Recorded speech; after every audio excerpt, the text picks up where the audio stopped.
When you put yourself up on the pedestal where you deserve and you pay yourself, you actually build your self-confidence, you build your self-worth, you build your self-esteem, and you get paid for the services rendered. The average person that has not been trained feels fear and puts the brake on and goes and retreats into what they're comfortable doing.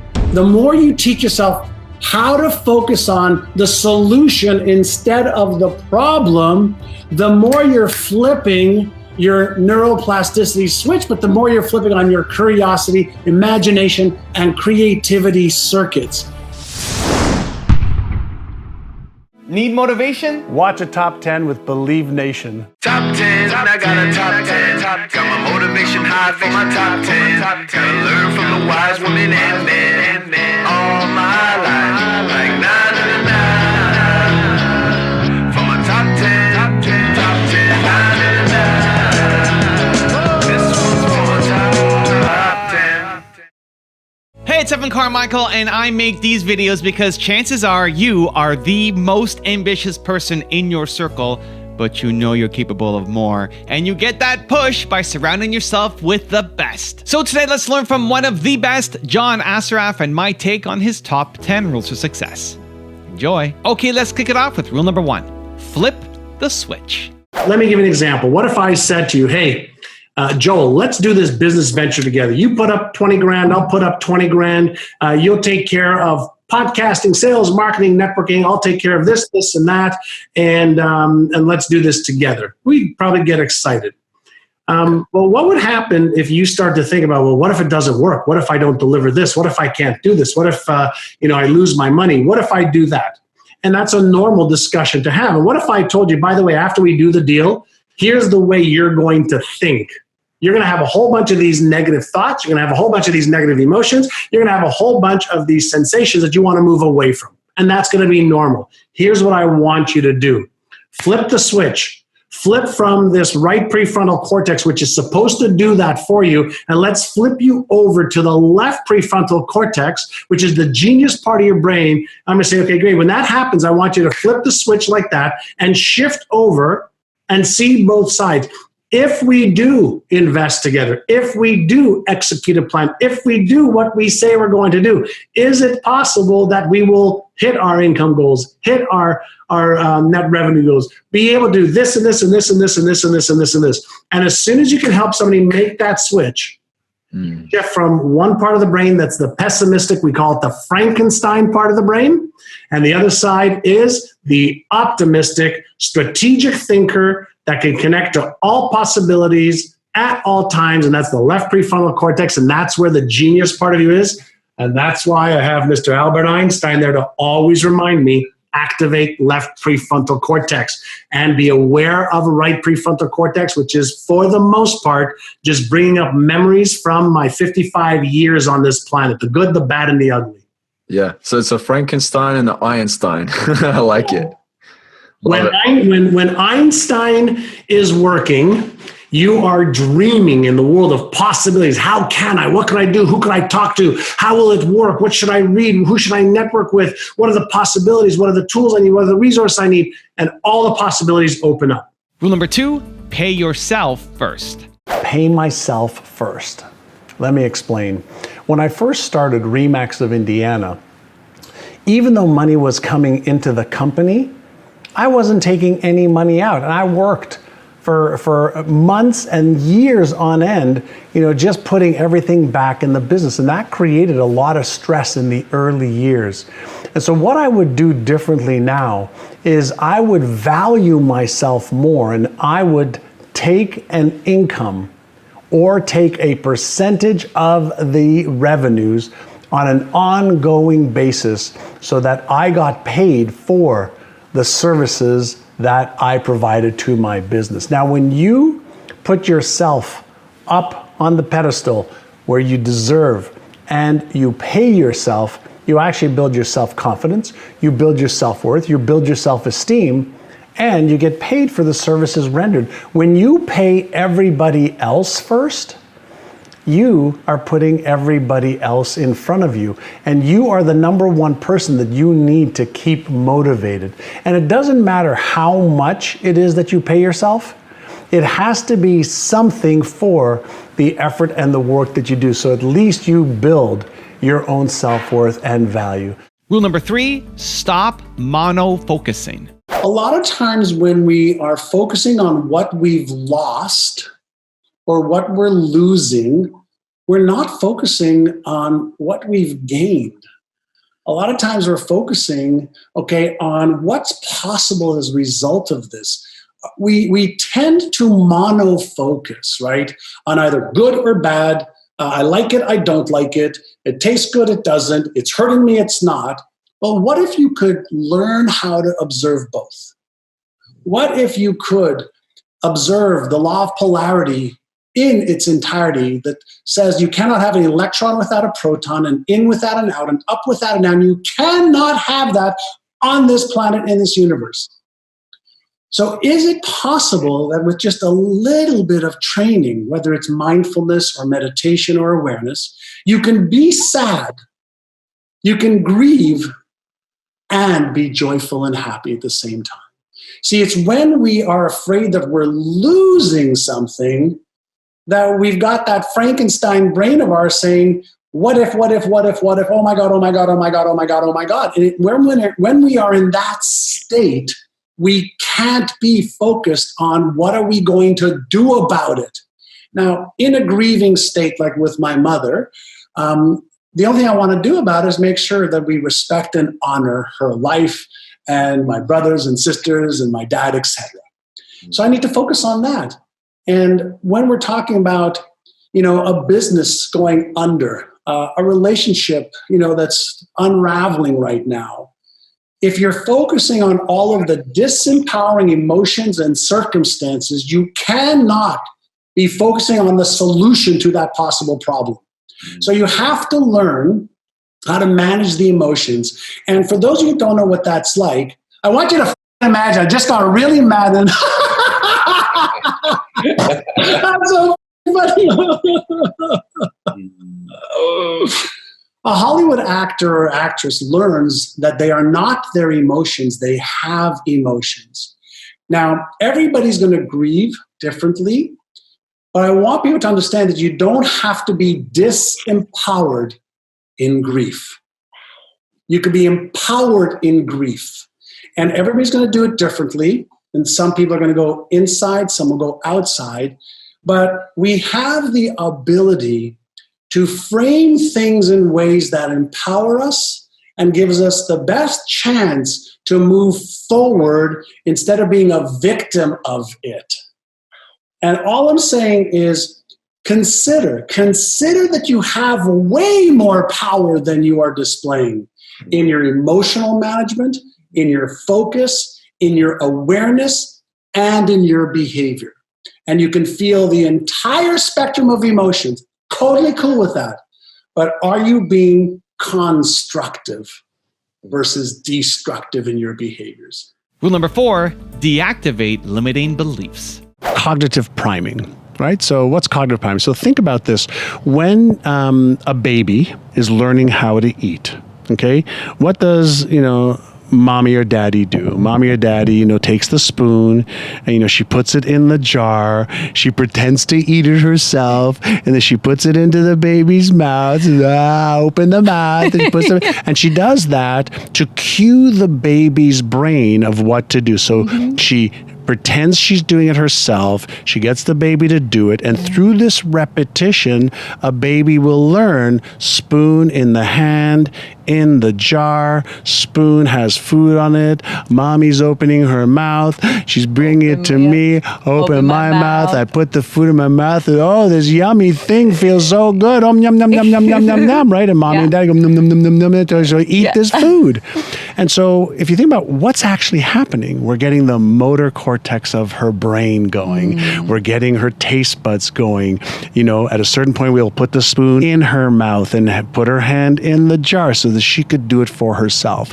So we're priming her through visual cues, through auditory cues, through taste cues, right? Through all of the different senses, we're priming her brain, and then we're reinforcing it day after day after day after day to create the neural network, the connections in the brain that if I want that yummy food in my mouth, I have to learn how to take the spoon in my hand, put it in the jar, get it all over the place initially until I could do it without spilling it all over the place. Yes. Well, that takes, weeks and months and years to tie your shoes, to learn how to eat, to learn how to brush your teeth. All these things that are automatic now. Yes. All the things that are automatic now. So before something's automatic, it's not. Yeah, and it can feel really uncomfortable. Right. So let's take a disempowering belief that you have. I'm not good enough. I'm not smart enough. I'm too young. I'm too old.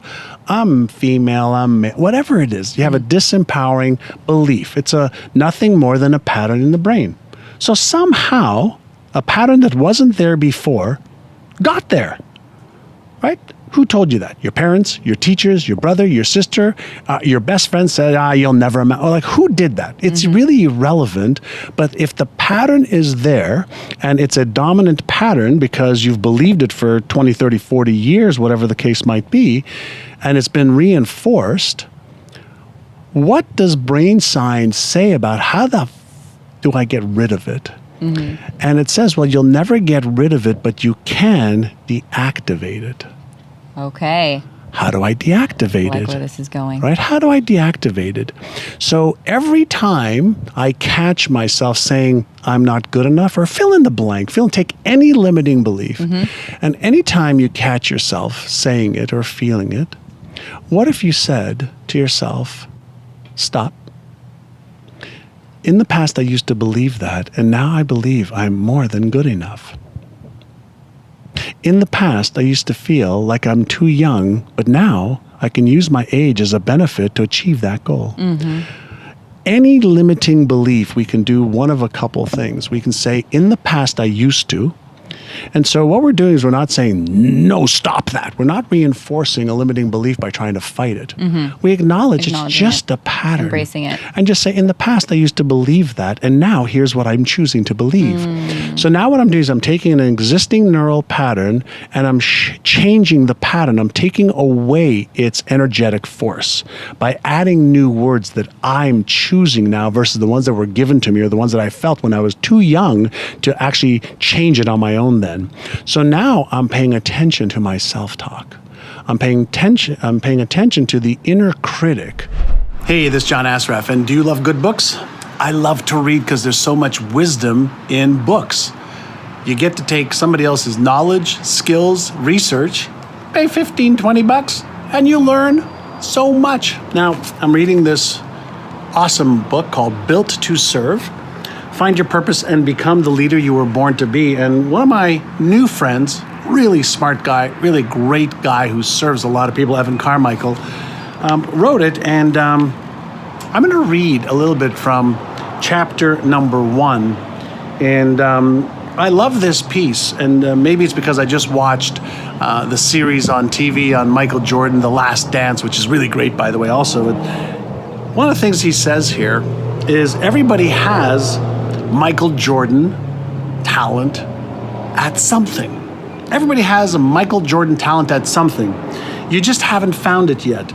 Or you have and you don't believe in yourself enough to go all in. To go all in, right? And you're a genius. I believe you're a genius. And so does he. You're amazing. You were not meant to live a photocopy of someone else's life. You were not created to wake up and do work that is below your capabilities. You have Michael Jordan level talent at something, and you need to uncover exactly what your purpose is and how you can serve and use the serve. So lots of pearls and gems and motivational pieces. Pick up Built to Serve Evan Carmichael, rising star.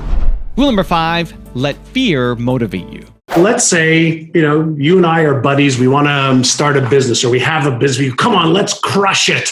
All right, let's do this thing. Let's triple our income this year. Let's make 30% more net revenues. Let's travel the world. Let's live this lifestyle that's amazing. And we get excited, right? So we go, oh yeah, oh my God, that's great. Let's do this. High fives all around. Dopamine's released. We feel great. We shared with our friends. We release oxytocin. So we bonded. Oh my God, I love you and you love me. And we feel great. We're going to conquer the world.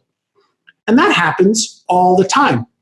But let's say that underneath the hood, there's a fear of, I'm not smart enough, or I'm not good enough, or what if I fail and I embarrass myself? What if I succeed and I can't maintain it? What if I'm ridiculed because I try so hard and my friends will laugh at me? There are 50 different types of fears that are almost in everybody's memory bank that gets brought up to the surface. And when the fear circuit lights up, which is bam, automatically within either moments, hours, or days, when you start realizing, holy shit, what is it going to really take to double or triple my income and to take the time off that I want? As soon as that happens, when the fear circuit lights up, then the system, the neuroelectrical chemical system floods with epinephrine, cortisol, and norepinephrine. What is that? Those are just 3 of the 100 chemicals in the brain that are part of the stress response system. Whenever you and I and everybody watching or listening thinks about or feels that there is potential danger, potential pain, whether it's emotional pain like being embarrassed or ashamed, or financial pain like not being able to have enough money to pay for my food or for my burger or for my cocktails or for my rent or my car or my airline ticket. If there is real or imagined possibility of discomfort, pain, the brake on motivation slams shut and we start to procrastinate.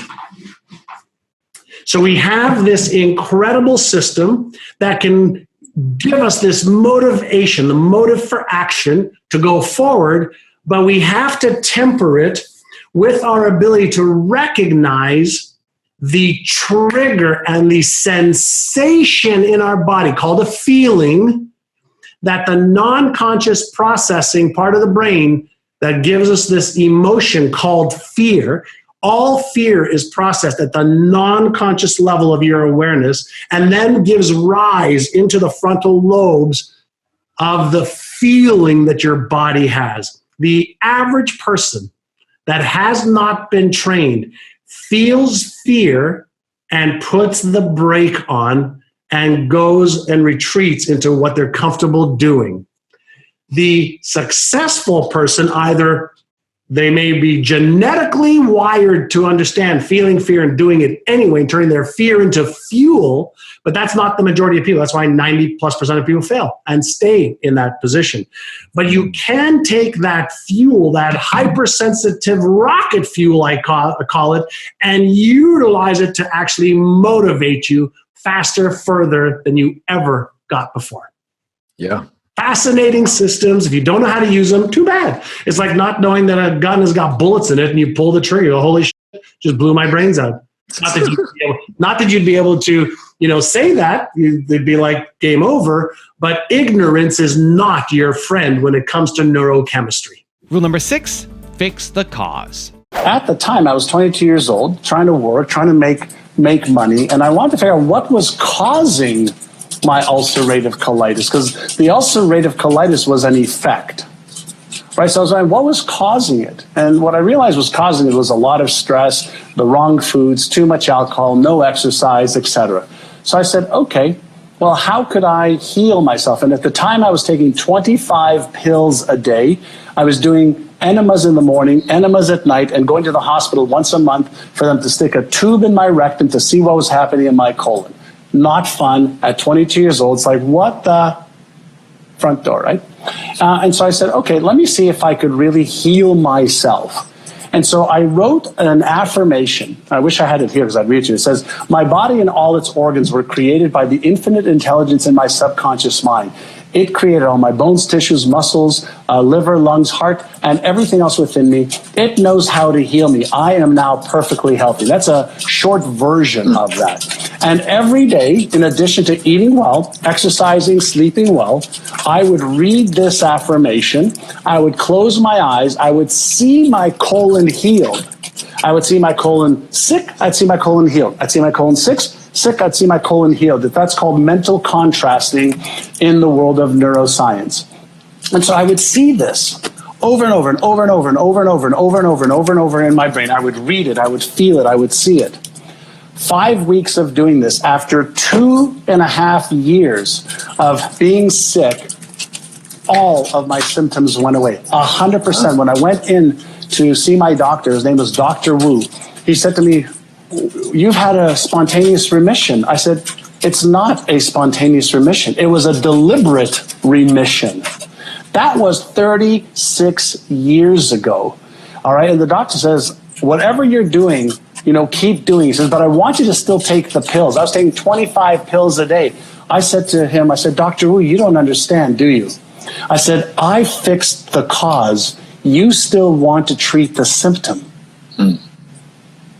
Right? And so I have shown people how to get off of colitis, Crohn's disease, diverticulitis. Our body is consistently remanifesting itself based on our thoughts, emotions, feelings, sensations, and behaviors. So what if everyone watching, what if I could be in a vibration mentally, heart-wise, right, emotionally, and gut-wise? So brain, heart, and gut. What if I can create alignment so that I am in a state of health? So my body is regenerating healthy cells. My body is regenerating, or activating energy from my mitochondria. What if I could be in this alignment with the flow of health versus a flow of dis-ease? So for you, what happens with most people is they're focusing on their dis-ease or their pain instead of channeling their attention and energy and focusing on health and well-being. So the more you say, my neck is broken, I got a little thing on my neck, it's painful on my neck, the doctors say I can't, this is impossible, the more you keep reinforcing the cellular activity that reinforces that. Rule number 7, recognize the fear. When the fear signal has kicked in, all right, it's releasing the neurochemicals, like I said, epinephrine, cortisol, norepinephrine, which is adrenaline. And some of it's good. Too much of it will cause you to fight, to freeze, to flee, run away, or to faint. Those are the 4, possible outcomes for the stress response or fear response system when it kicks in. So when that switch is turned on, think of it as a light switch that just turned on in your brain, and then there's a cascade, of neurochemicals that causes a feeling. If you focus on the feeling, then you're going to think about what you feel, then you're going to feel what you think about, and you create this self-fulfilling doom loop of neurochemicals being rushed in your body. And if you do that every day, every week, every month, over and over again, you've now just set up a doom loop habit where that fear is going to drive your thoughts and emotions and behaviors or lack thereof. But what I want you to do is recognize the fear calmly. And you do this as soon as you recognize the fear that you can bring up on your own. You do the first inner size, inner size, exercise for your physical body and your organs, inner size for your neuromuscles. All right. So when you feel fear, be in observation of it like the light comes on in the dash of your car. And then what you do is you take 6 deep breaths, but here's how you do it. In through your nose, out through your mouth like you're blowing out of a straw. So it goes like this. 6 breaths, 10 seconds each. Ready?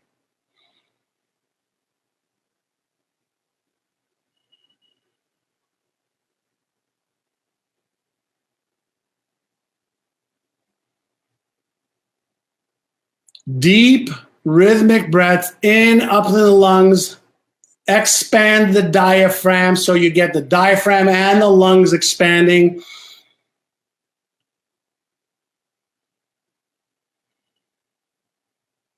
And you breathe out like you're breathing through a straw. So you focus the energy out through the mouth. It causes your brain to actually get oxygenated. And guess why you want that? Well, when we're in a state of fear, we activate, the vagus nerve, which constricts your blood flow. It slows down your heartbeat. It causes shallow breathing. So as soon as you alternate from that fear and stress response system to the calm, from the stress and react system to the calm and respond system, your brain shuts off the fear circuit and activates the left prefrontal cortex. And when you can think, because blood flow goes back there again. So if fear is holding you back, there's nothing wrong with fear, but there just may be a lack of skill of knowing when or what to do. Does this make sense so far? So when you take those 6 deep rhythmic breaths, that is what deactivates that stress response system in the brain and activates the relax and respond. You want to be in a responsive state as much as possible versus a reactive state. Rule number 8, focus on the solution. One of the, most unbelievable discoveries of the last 100 years is that our brain can create new neural connections, new beliefs, new habits, new perceptions, new neuromuscles and reinforced neuromuscles. And so if you look at the problem, she says, with curiosity and with this approach, she says a lot of people focus on debt and they go, oh my God, look at the debt I'm in. How am I going to get out? Here's the problem. I can't pay this. I can't do this. She goes, now when you sit down and you look at the debt and you write down, you brainstorm how to get out of debt and make more wealth and write down every idea that you can come up with, she goes, you activate the creativity neuromuscle. And the more you practice it, the more you teach yourself how to focus on the solution instead of the problem, the more you're flipping your neuroplasticity switch, but the more you're flipping on your curiosity, imagination, and creativity circuits. Rule number 9, train your brain. Training your brain is so critical. You can train your brain to be aware, acutely aware of your senses, of what are my sensations? What's my heartbeat doing right now? What's my breathing doing right now? Am I anxious and nervous and stressed? Is my sympathetic nervous system activated? Or am I calm, relaxed, able to think clearly? Can I respond instead of being in this reactive state? When the sympathetic nervous system has kicked in, you're in your flight or fight response mechanism. So you're breathing shallowly, you're tense, your heartbeat's elevated, you might feel like you're sweating a little bit and it's just tense. And parasympathetic is calm, observe, pay attention, be aware, be mindful, choose deliberately versus reactively. And rule number 10, the last one before a very special bonus clip, is control your emotions. If somebody's unhappy, could you teach yourself to be happy in less than 3 seconds? And the answer is yes, if you chose to. So control of emotions. Control of emotions. Yeah. And so when we focus on the core emotions people have of happiness, sadness, shame, disgust, contempt, love, we can learn how to switch between those on any given moment. But most people, what happens, they get caught up in this emotion, energy and motion that's negative or disempowering, and then they think about how they feel, and they feel what they're thinking about, and they keep perpetuating the same pattern, and that's not where it ends. And this is where the problem lays, is if you do that on a regular basis, your brain says, since you're repeating this, let me just make this, a habit. And I'll just create that on command for you. So you're in that state more frequently. Now I've got a special bonus clip that I think you're gonna enjoy, but before that, it's time for the question of the day. I wanna know, what was your single biggest takeaway from this video, and what is your plan of action for the next week? The science says that when you just watch a video, you get motivated, you get inspired, you have a 35% chance of actually doing something and following through. That, Believe Nation, is not enough. 35% is not enough. We gotta do something. But when you get inspired by watching a video like this, and then you create a plan of action, your chances of following through jump to 91%. And when you commit publicly, like putting your comment down below with your plan, it jumps to 95%. That's what I want for you. I want you to take action.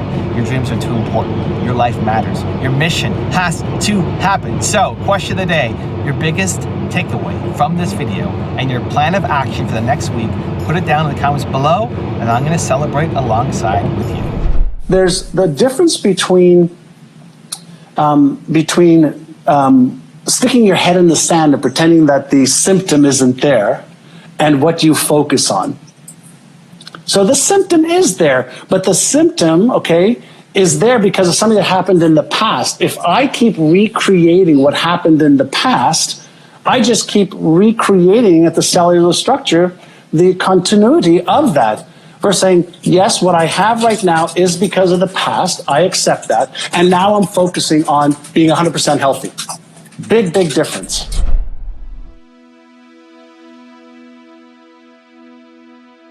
If you want 10 more amazing rules from John Assaraf, check out the video right there next to me. I think you'll love it. Continue to believe, and I'll see you there. Most people prefer to master disappointment and comfort zones instead of mastering change. We're just starting to scratch the proverbial surface of what our